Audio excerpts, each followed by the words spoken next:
The morning mist clung to the Appalachian foothills like a shroud, obscuring the scattered trailers and weathered cabins that dotted the hollow. Sarah Jenkins stood on the creaking porch of her family home, a century-old structure that had housed 5 generations of her bloodline. At 63, her face was a topographical map of hardship, deep creases around pale blue eyes that had witnessed too much, lips perpetually downturned from decades of disappointment. Behind her, the screen door slammed as her son Elijah stepped out, his gaunt frame silhouetted against the dim light from inside. At 41, he looked a decade older, his skin sallow, teeth stained from years of tobacco and poor nutrition. "Mama, the boy's asking questions again," he muttered, lighting a cigarette. "Don't know what to tell him anymore." Sarah didn't turn. "Tell him what we always tell him. That's his daddy buried up on the ridge. Killed in the mine collapse before he was born. The boy was Matthew, her grandson, and something more. Only 3 people alive knew the truth of Matthew's parentage, and Sarah intended to keep it that way. In their isolated corner of West Virginia, rumors occasionally surfaced, but survival here depended on a careful balance of knowledge and silence. "He's 17 now," Elijah continued. "Smart, too. Looking at those old photos, asking why there ain't no pictures of his daddy. Why his birth certificate's got sections blacked out." Sarah finally turned, her expression hardening. "Then burn the damn photos. You think we're the only family in these hills with secrets? You think the Caldwells don't know their granddaddy was hanging colored folks? Or that the preacher's wife doesn't know about his girl over in Morgantown? People survive by keeping their mouths shut." The conversation ended as Matthew emerged onto the porch. Tall for his age with Sarah's pale eyes, a genetic echo that skipped a generation. The boy had a sharp mind, a rarity in their family that both filled Sarah with pride and struck fear in her heart. Intelligence led to questions, and questions threatened everything. "Morning, Grandma," he said, his voice betraying uncertainty. He'd overheard something, Sarah could tell. "There's eggs on the stove," she replied flatly. "Eat and get to school." As Matthew retreated inside, Sarah exchanged a glance with Elijah. 24 years ago, in a haze of moonshine and grief after her husband's suicide, she'd made a choice that defined their family's trajectory. When her teenage son came to her bed seeking comfort, boundaries collapsed. 9 months later, she delivered a daughter, Emma, whom they passed off as Elijah's sister. History repeated itself in the cruelest way when Emma turned 15. After her death during Matthew's birth, they constructed the mine collapse story, erasing Emma entirely from Matthew's understanding of his origins. In these mountains, isolation bred its own morality, and survival trumped truth. "He'll be wanting to leave for college soon," Elijah muttered. "Been talking about scholarships." Sarah gripped the porch railing. "Then we'll make sure he doesn't get one." She stared into the mist, where family plots marked generations of Jenkins' secrets.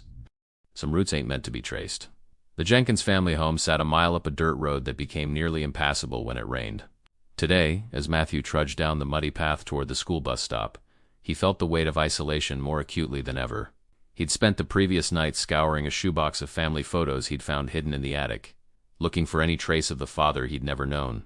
The county high school was a 40-minute bus ride away, a sprawling brick building that served 6 different hollows. Matthew kept to himself there, acutely aware of his family's reputation. The Jenkins name carried whispers not just about their poverty, but something else, something unspoken that made other parents pull their children closer when a Jenkins walked by. "Matthew, wait up!" The voice belonged to Leanne Cutler, one of the few students who spoke to him regularly. Her family was poor too, but church-going poor, which apparently made a difference in their community's hierarchy. "You look like hell," she observed, falling into step beside him. "Everything okay at home?" Matthew shrugged. "Same as always. My mom says I shouldn't talk to you," Leanne said matter-of-factly. "Says there's something not right with your family. But my grandpa says that's just because your grandma refused to sell your land to the mining company 20 years back. And folks have been holding a grudge ever since." Matthew had heard rumors about the land dispute. 500 acres of Jenkins' property stood between the Blackwater Mining Company and a rich seam of coal. His grandmother had rejected their offers repeatedly, even as most neighbors sold out. "What else does your mom say?" he asked cautiously. Leanne hesitated. "Just stupid stuff. Yeah, there's no photos of your mom in the school yearbooks, even though she supposedly grew up here. That no one remembers your dad working at the mine before the collapse." The bus arrived before he could respond, but her words cemented what he'd begun to suspect. His family history was built on fabrications. During the school day, he found himself in the library during lunch period, accessing county birth records on microfiche. The librarian, Mrs. Harkins, watched him curiously. "School project?" she asked. "Family tree," Matthew lead. His heart raced as he scrolled through records from 17 years ago. He found his own birth certificate, mother's name listed simply as Emma Jenkins, father's name redacted. Emma Jenkins, a name never mentioned at home, a person whose existence had been erased. There was no death certificate for her in the county records. When he searched death records from the purported mine collapse, he found 7 names, none of them Jenkins. The lie unraveled further. That afternoon, instead of boarding the bus home, Matthew walked to the county clerk's office. The woman behind the desk recognized him immediately. "Jenkins' boy, ain't you? What can I help you with?" "I need my complete birth certificate," Matthew said. "The unredacted version."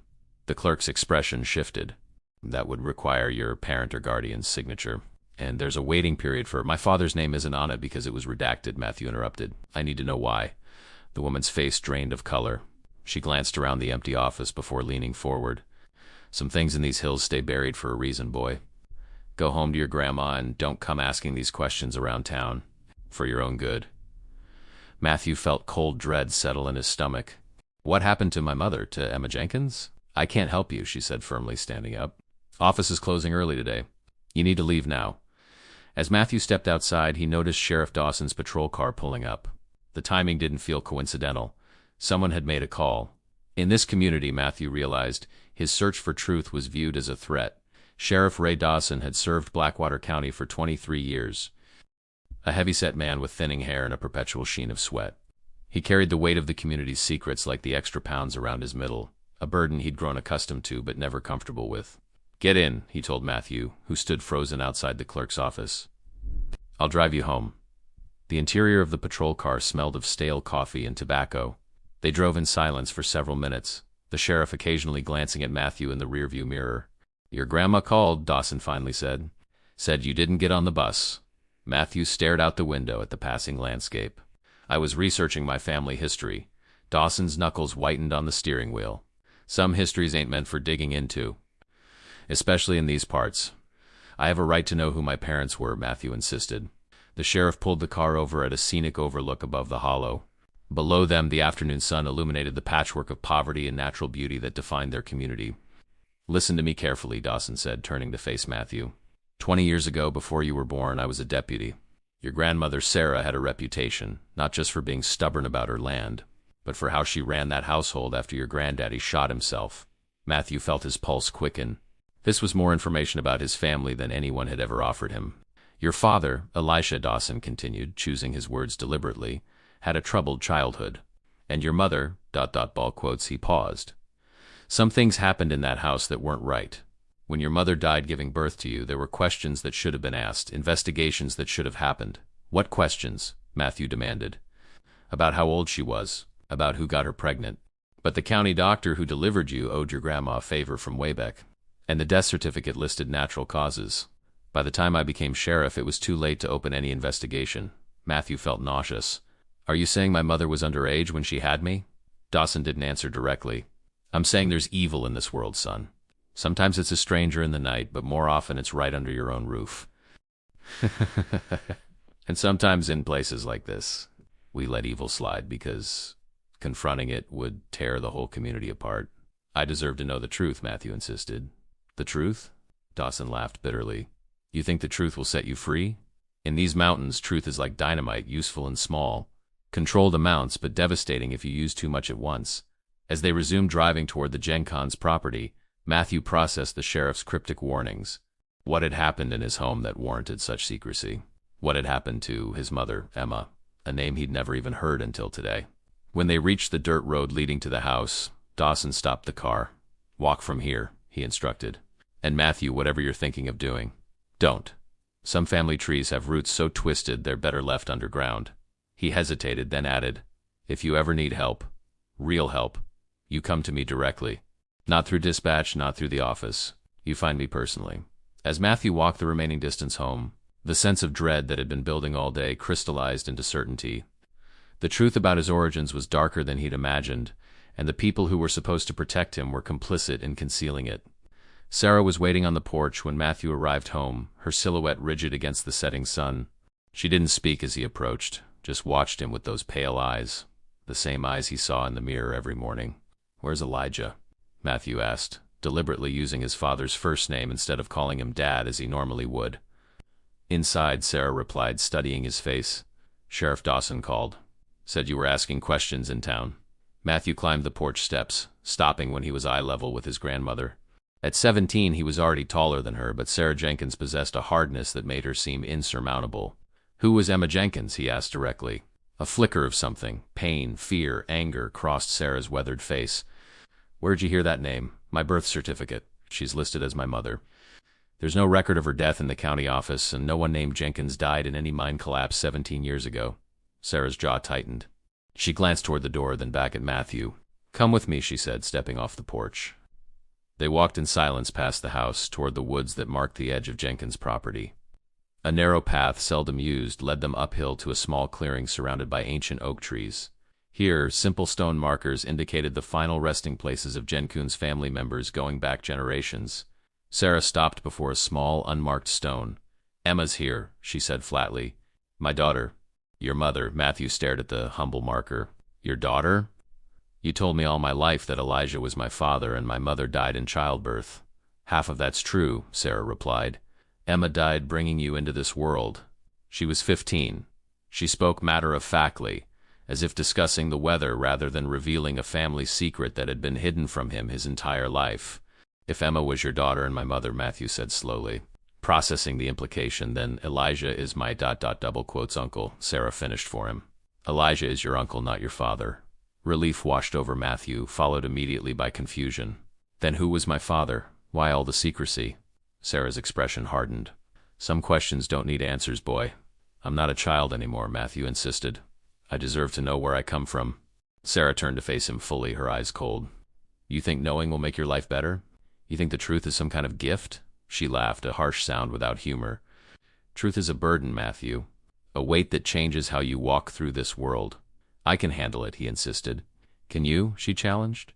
Can you handle knowing that the father listed on your birth certificate, the name that's been blacked out all these years, is Elijah Jenkins? That my son got his 15-year-old sister pregnant? That's the truth you're so eager to uncover. Matthew felt as though the ground had dropped away beneath him. That's not... That can't be... L quotes. We told everyone Emma was going to stay with relatives in Kentucky. When she started showing, we kept her hidden in the house. After you were born and she died, we buried her here and told you a different story. One you could live with. Matthew staggered backward, bracing himself against one of the oak trees. You're lying, he whispered, but even as he said it, pieces fell into place. Why no one in town would meet his eye. Why other parents kept their children away. Why the county clerk had seemed so disturbed by his questions. Believe what you want, Sarah said. But know this, I did what I had to do to keep this family together, to give you a chance at life. By lying? By covering up that my father is also my uncle, that my mother was his sister? Matthew's voice rose with each question, echoing through the quiet cemetery. By protecting you, Sarah snapped. You think you'd have been better off in foster care? Or with everyone knowing what you were born from? In these mountains, family is all you've got. Everything I've done, everything was to give you a life. Matthew's mind raced, trying to process the revelation. Does Elijah know you told me? Sarah's expression shifted subtly. No, and he won't take it well when he finds out. A new, horrible thought occurred to Matthew. Emma was your daughter, he said slowly.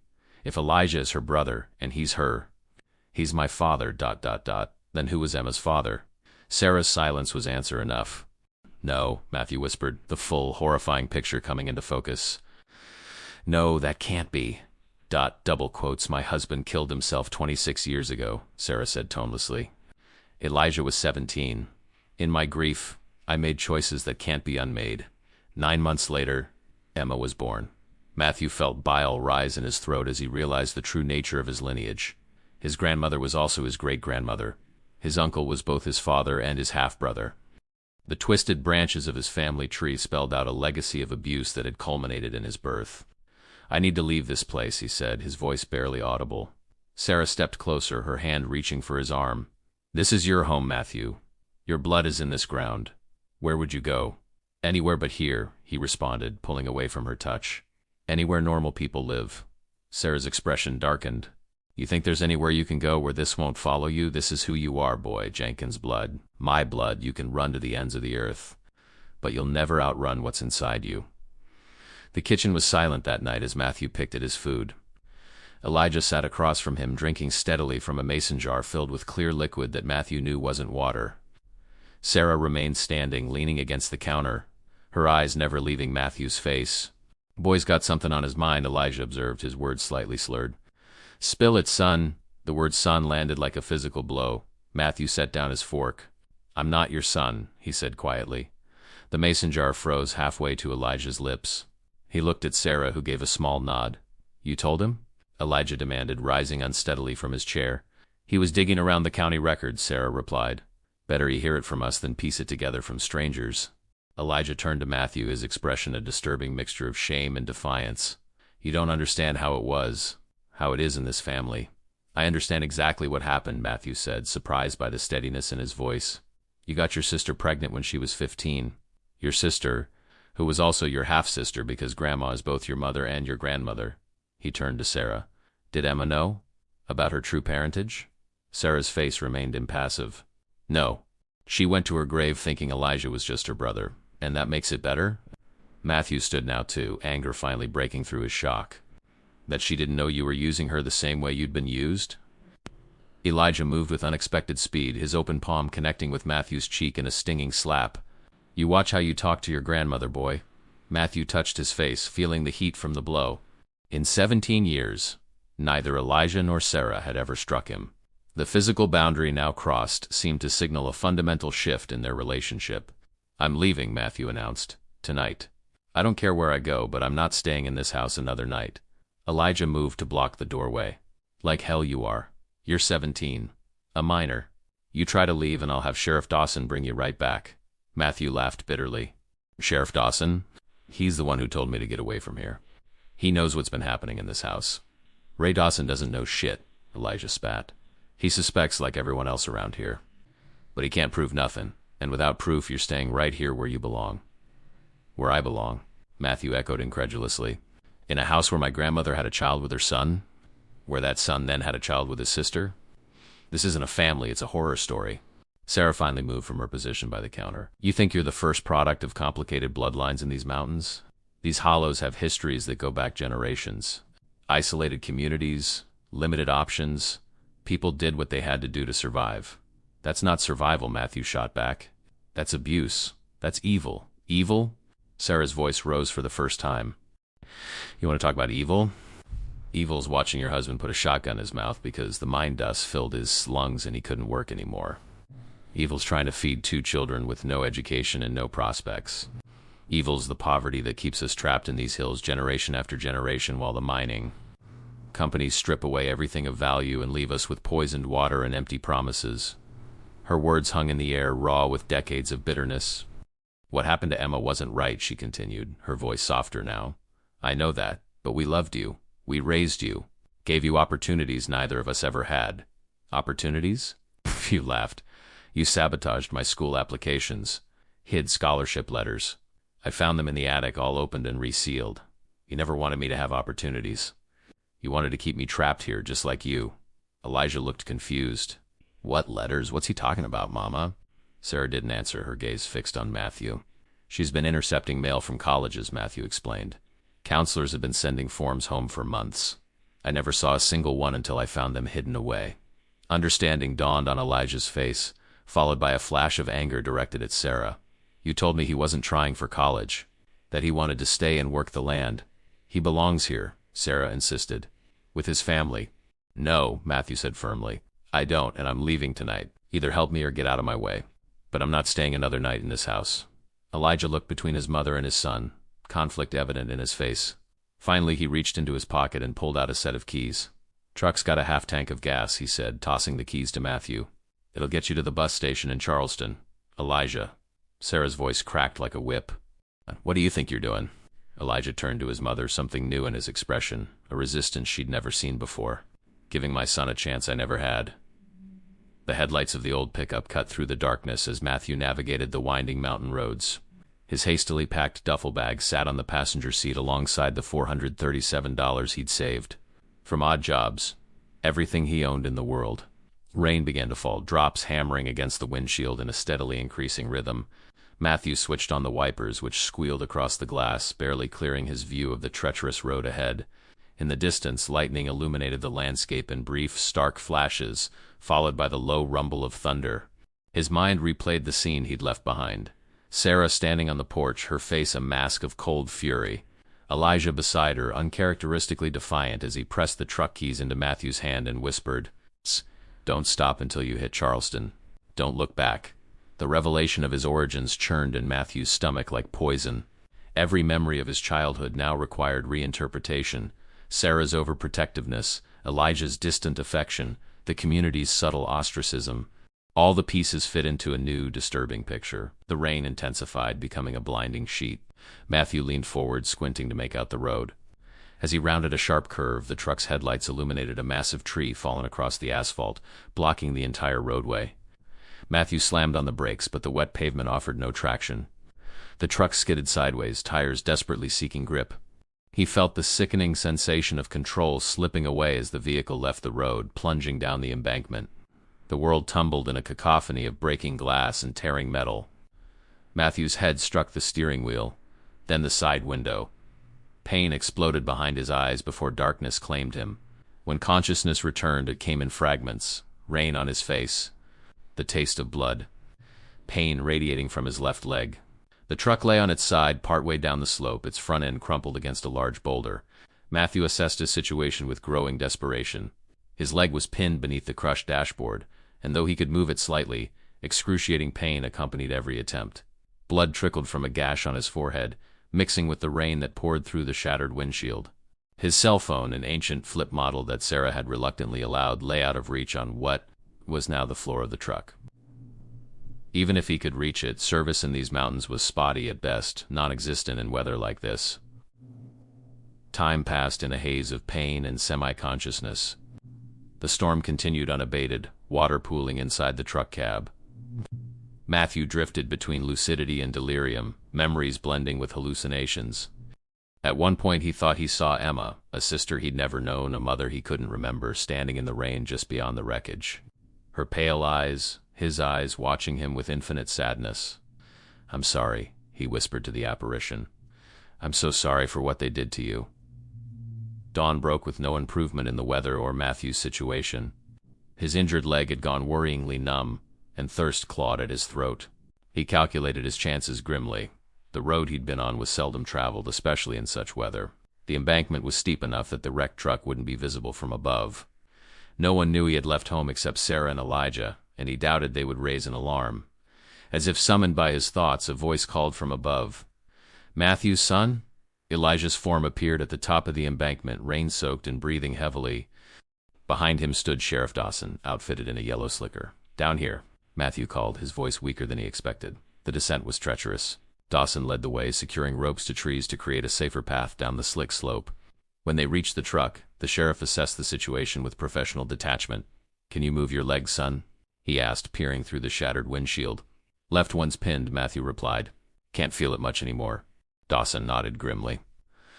"We'll need the jaws of life. I've got a rescue team on the way. But with these roads, it'll be at least an hour." Elijah crouched by the truck, rain streaming down his haggard face. "I should have driven you," he said. "Should have known better than to let you take these roads in a storm." Matthew studied the man. He'd called father all his life. This complicated figure who was victim and perpetrator both. "Why did you come looking when you didn't call?" "I got worried. Started driving the route to Charleston at first light and saw the broken guardrail." Elijah hesitated. "Your grandmother doesn't know I'm here." Sheriff Dawson had climbed back up to the road to guide in the rescue team, leaving them alone. "I need to know," Matthew said. "About Emma. What happened?" Elijah flinched at the name. "She was special. Smart like you. Had a way of seeing beauty in these mountains that the rest of us had gone blind to." He paused, struggling visibly with painful memories. "What happened between us, Dada? It wasn't right, I know that. But in that house with Sarah, Dada, boundaries got blurred. Things that should never have happened seemed almost normal." "Did you love her?" Matthew asked, needing to know if there had been any tenderness in the circumstances of his conception. "Not the way a man should love a woman," Elijah admitted. "But yes, I loved her as my sister. And I've loved you as my son." That part wasn't a lie. Above them, sirens wailed in the distance, growing closer. "I don't know if I can ever forgive what happened," Matthew said honestly. "But I understand being trapped. That's why I have to leave. Why I will leave. Once I'm out of here." Elijah nodded. a mixture of sadness and resignation in his eyes. I know, and I'll help you any way I can. He reached into his jacket, pulling out an envelope. Your college applications, the ones Sarah hid. I found them after you left. Filled them out best I could. There's some money too, not much, but enough to get started somewhere new. The envelope, protected inside a plastic bag, represented a future beyond the twisted branches of the Jenkins family tree, a chance at normalcy that Elijah had never had. Thank you, Matthew said simply. As the rescue workers began to make their way down the embankment, Elijah leaned closer. One more thing you should know about your grandmother. He hesitated. The story she told you about her and me after my father's suicide, it wasn't the whole truth. Matthew looked at him questioningly. It started before that, Elijah said, his voice barely audible above the rain. When I was 14, my father knew. That's why he killed himself. Not because of the mine dust in his lungs, but because of what was happening under his roof that he couldn't stop. This final revelation completed the picture of generational trauma that had culminated in Matthew's birth, a legacy of abuse, silence, and survival at terrible cost. The county hospital in Blackwater was a single-story brick building that had seen better days. Matthew lay in a narrow bed, his left leg elevated and encased in a cast from ankle to thigh. The doctors had told him he was lucky, a clean break that would heal properly with time, though he might always walk with a slight limp. 3 days had passed since the accident. 3 days of tests, painkillers, and the strange luxury of hospital food that, while bland, arrived with reliable regularity. 3 days without Sarah Jenkins' oppressive presence. Sheriff Dawson had visited twice, each time without his uniform, speaking in low tones about arrangements being made. A social worker named Miss Patterson had come as well, her clipboard full of forms and options for a minor with less than a year until legal adulthood. There's a family in Charleston willing to take you in as a foster placement until you turn 18, she'd explained. The husband teaches at the community college. They could help with your college applications. It seemed too good to be true, an escape route appearing exactly when needed. Matthew had learned enough about the world to be suspicious of convenient solutions. Why would they want to take in some random kid from the mountains for just a few months? He'd asked. Miss Patterson had smiled sadly, because 20 years ago the wife was a young teacher here in Blackwater County. She knew your mother, Emma. She suspected something was wrong but didn't have enough evidence to report it. This is her way of making amends. Elijah came every day, awkward but determined, bringing Matthew's few possessions from the house. He never mentioned Sarah, and Matthew never asked. On the 4th day, as afternoon sunlight slanted through the hospital window, the door to Matthew's room opened. Sarah Jenkins stood in the doorway, diminished somehow, as if the past week had aged her a decade. She carried a small wooden box under one arm. Matthew's heart rate spiked, the monitor beside his bed betraying his physical response to her presence. Nurse said I could have 5 minutes, Sarah said, her voice lacking its usual commanding tone. Matthew said nothing, watching as his great-grandmother, approached the bed with uncharacteristic hesitancy. Elijah says you're going to Charleston when they release you, she stated. Stay with strangers. The Pattersons, Matthew confirmed. Miss Patterson's husband teaches English at the community college. Sarah's mouth tightened. Education. Always thought that would be your way out. She paused. I was wrong to hide those college letters. Wrong about a lot of things. The admission, the closest thing to an apology. Sarah Jenkins was capable of hung in the air between them. I brought you something, she continued, placing the wooden box on the bed beside him.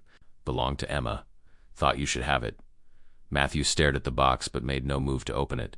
She kept a journal, Sarah explained.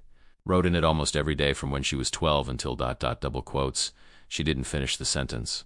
Might help you understand things better. Or maybe it'll just hurt more. Either way, it's yours now. Why are you really here? Matthew asked, finally breaking his silence.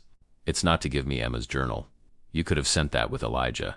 Sarah looked out the window toward the mountains that had shaped and confined generations of their family. I came to tell you that you were right to leave. That house, ... that land. It does something to the people who stay there too long. Changes them. She turned back to him. Your great-grandfather built that house when he came back from the First World War. Brought my mother there as a bride. She died giving birth to me. Matthew realized with a start that this was the first time Sarah had ever spoken to him about her own origins. My father raised me alone, she continued. Taught me everything about survival but nothing about living. When I married your grandfather, I thought I was escaping. Didn't realize I was just continuing the cycle.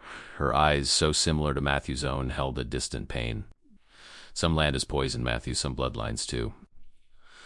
You were right to break away, is that what you came to say? That I'm tainted by Jenkins' blood? Matthew demanded, anger rising. No, Sarah replied, her voice softening slightly. I came to tell you that whatever poison runs in our veins, you've got the strength to overcome it. Emma had a two before ... double quotes. She swallowed hard. You've got her spirit, her goodness. She reached into her pocket and withdrew a folded document. Signed the truck over to you. It's being repaired. Sheriff Dawson arranged it. Won't be pretty, but it'll run. Another document followed. And this is the deed to 20 acres on the far side of the property. Land that borders the state forest.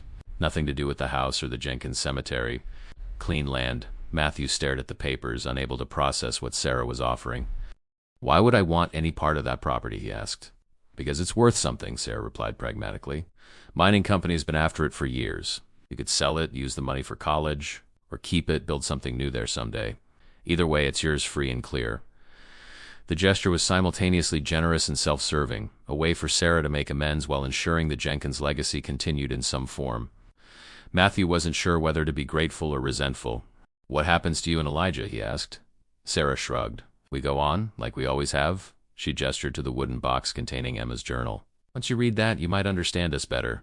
Not forgive, maybe, but understand. She moved toward the door, then paused. One last thing. There's a bank account in your name. Been putting money in it since you were born. Not much, but it's something. Details are in with Emma's things. Before Matthew could respond, she was gone, leaving behind the wooden box, the legal documents, and the complicated legacy of the Jenkins name. The Patterson home in Charleston was a modest two-story house on a quiet street lined with maple trees.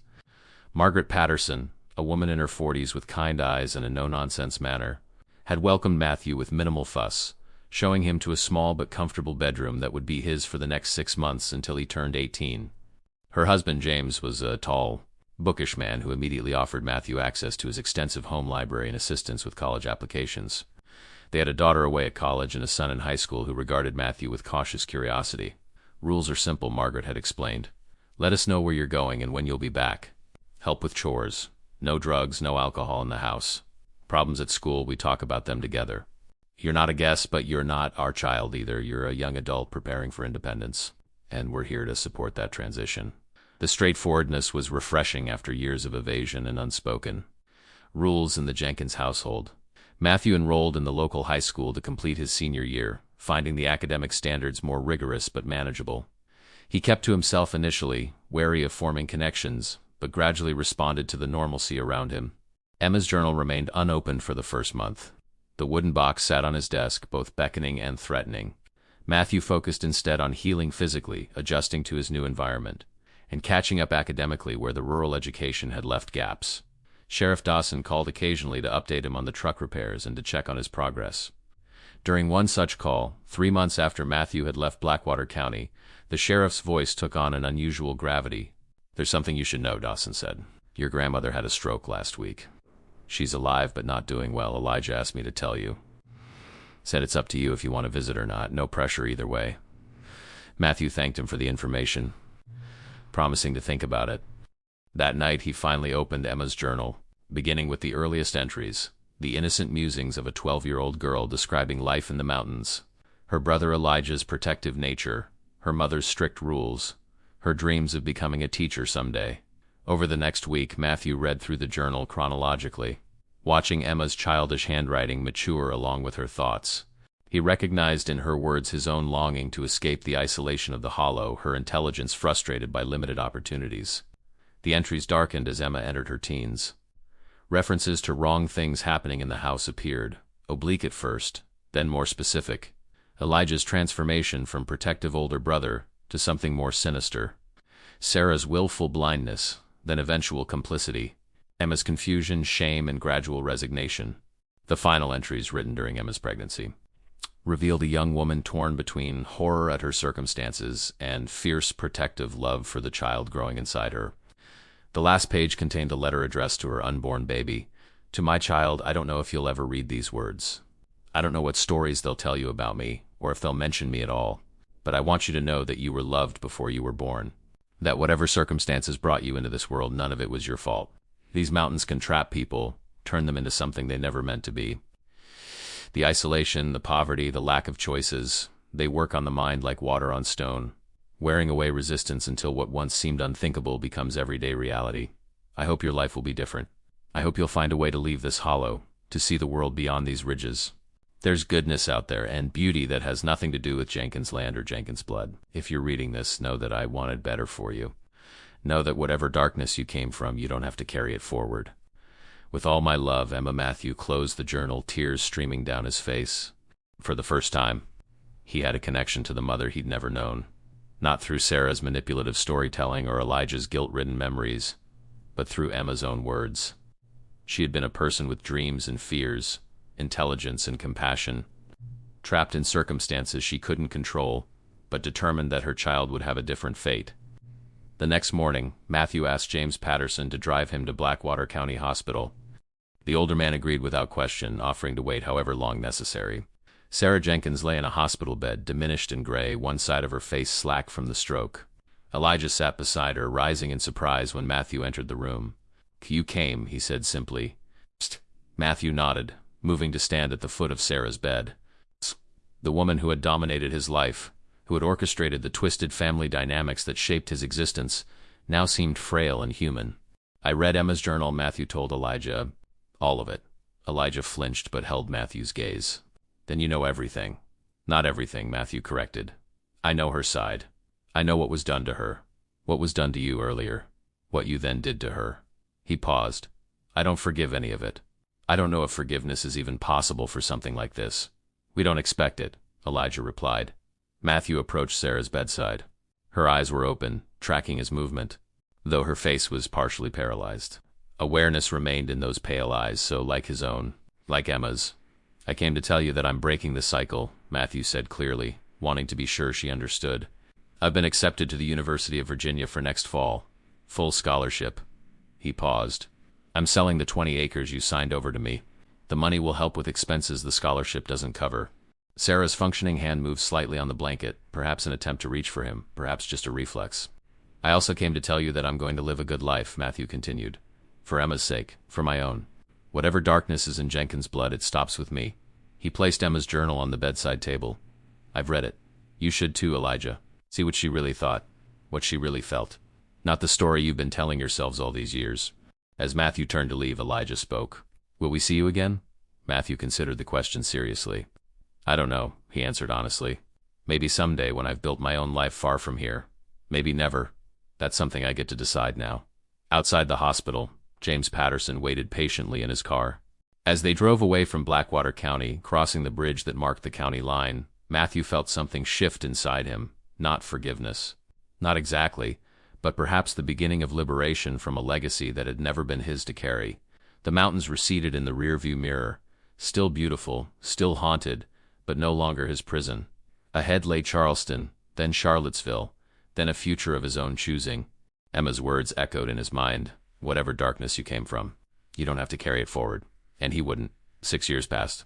Matthew Jenkins, now Matthew Patterson, having legally taken his foster family's name, stood before a classroom of eager faces at a middle school in Richmond, Virginia. At 23, with a bachelor's degree in education and a passionate commitment to helping children from disadvantaged backgrounds, he had found his calling. "Genetics isn't destiny," he told his 7th grade science class as they studied heredity. "Our DNA shapes us, but it doesn't define us. What matters most is the choices we make with what we're given." The lesson hit close to home, as they often did.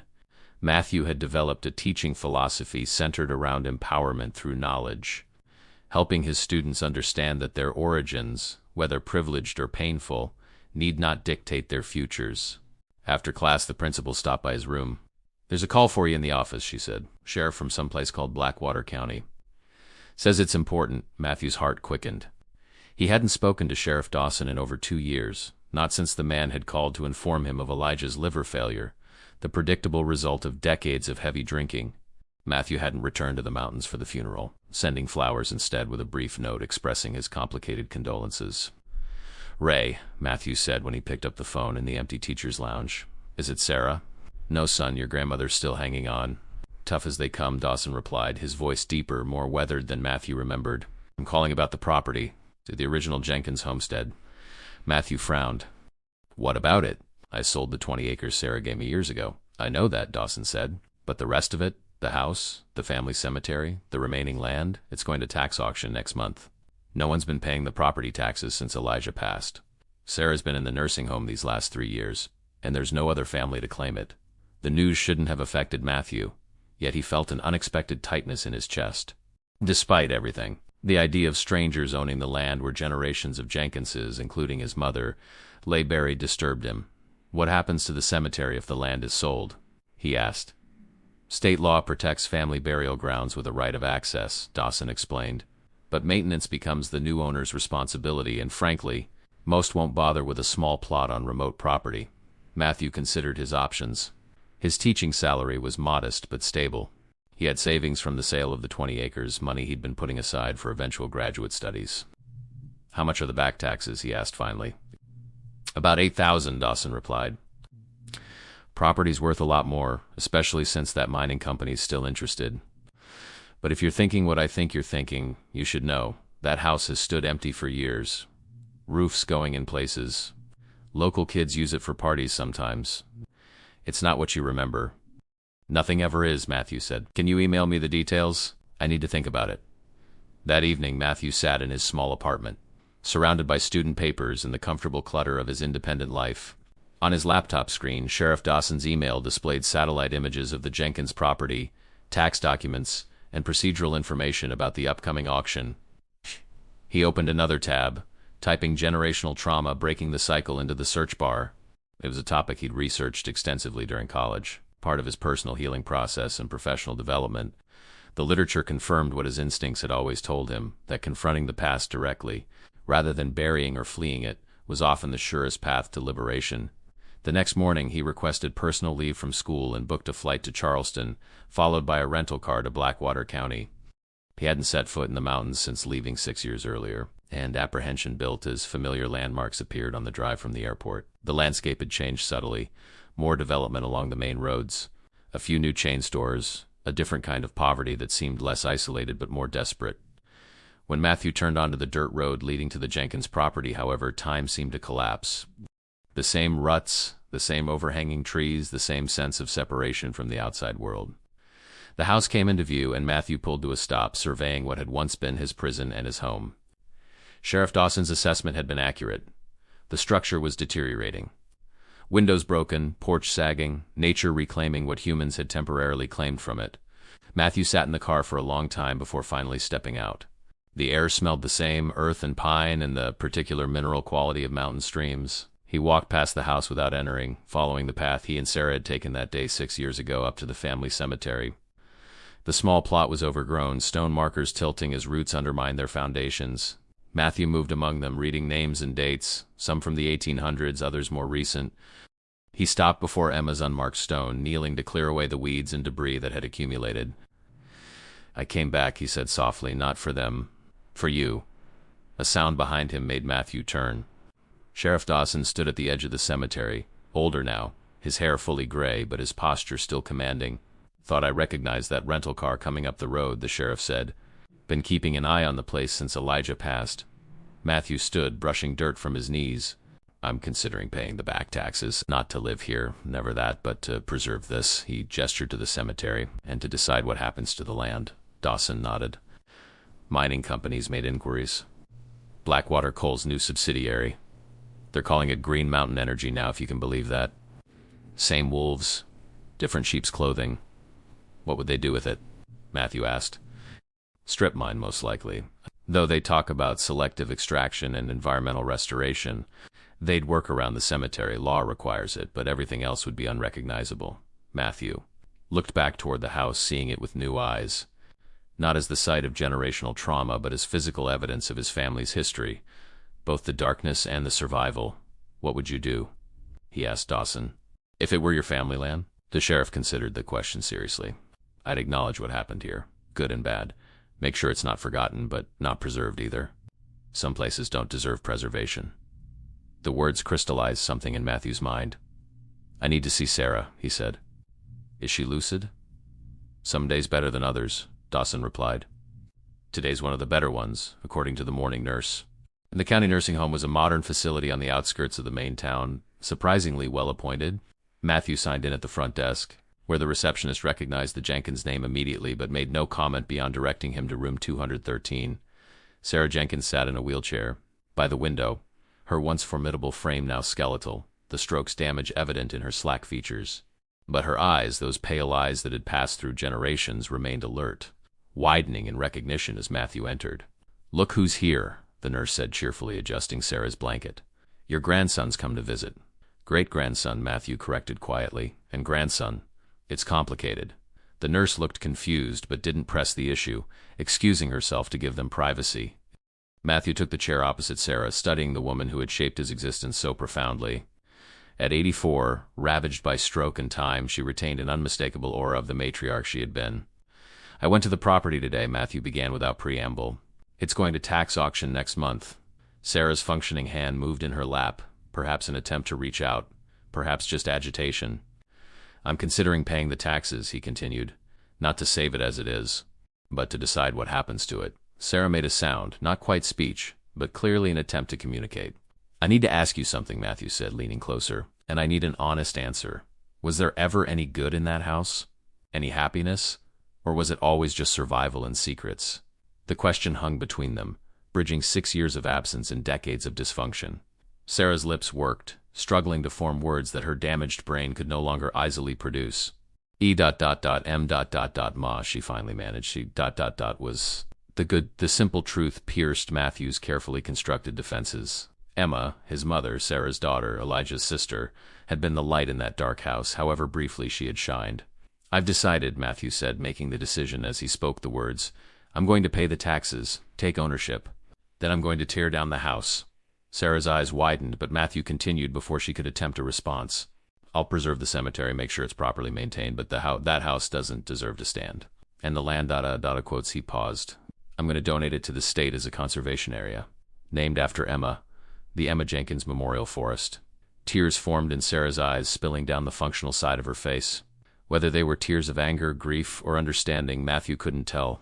Perhaps all three. "This isn't forgiveness," he said clearly, wanting to be sure she understood. "This is reclamation, taking what was broken and making something new from it. Something that might, in some small way, honor the one innocent person in our family's twisted history." On a crisp October morning 1 year later, Matthew stood before a small gathering at the edge of what had once been Jenkins' property. A polished stone marker, recently installed, bore the inscription, "Emma Jenkins's Memorial Forest, a place of healing and new beginnings." The audience was modest, a few state forestry officials, Sheriff Dawson and some county representatives, Margaret and James Patterson, who had driven from Charleston to support Matthew, and a handful of local residents curious about the transformation of the notorious Jenkins land. Sarah was not present. She had died peacefully in her sleep 3 months earlier, never having returned to the property after entering the nursing home.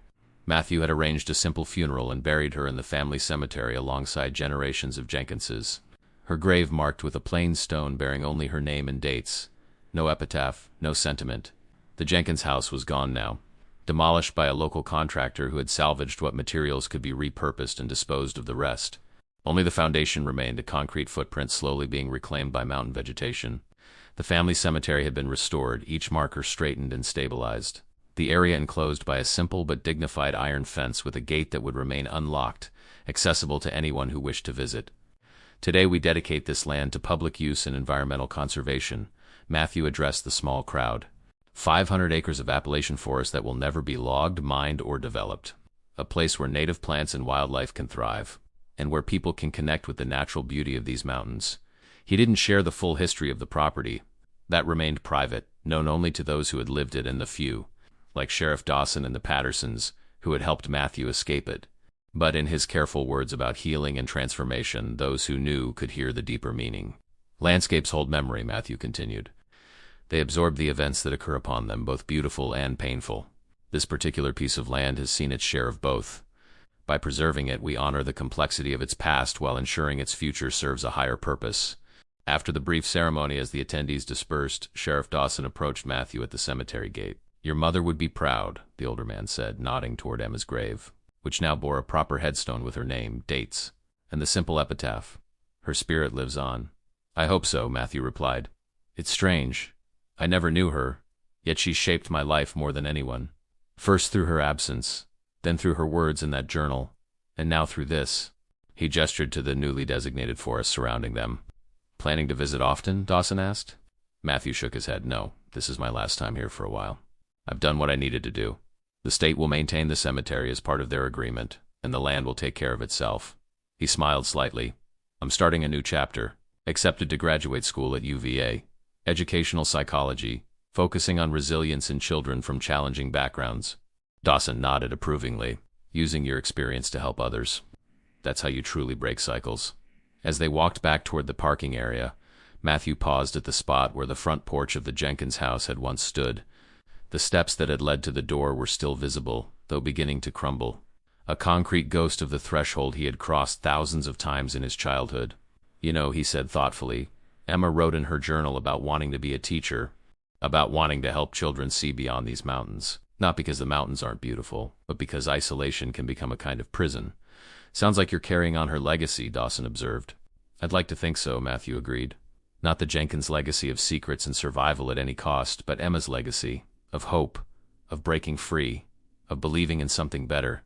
They continued to the parking lot, where Margaret and James Patterson waited by their car to drive Matthew back to the airport. As an adult, he could have made this journey alone, but having them there felt right, a blending of his past and his chosen family, witnesses to the completion of this chapter in his life. Before getting into the Pattersons' car, Matthew took one last look at the land that had been his ancestral home. The autumn sunlight filtered through yellow and orange leaves, casting a golden glow over the forest that now bore his mother's name. Whatever darkness had transpired there, whatever twisted branches had grown on the Jenkins family tree, this place would now nurture new life, offer new possibilities. In the distance, just beyond the tree line, he glimpsed the white tail of a deer disappearing into the underbrush. Life continuing, adapting, finding its way forward. Matthew smiled, recognizing in that simple moment a metaphor for his own journey. He was a Jenkins by blood, there was no changing that. The genetics of his conception would always be a biological fact. But as he had told his students, genetics wasn't destiny. The twisted branches that had produced him need not define the shape of his own growth. He could acknowledge his roots while choosing which legacy to nurture. As the car pulled away, carrying him back toward the life he had built for himself, Matthew felt the weight of the Jenkins name finally lift from his shoulders. Not forgotten, but transformed, like the land itself, into something that could, despite everything, ultimately serve the cause of healing.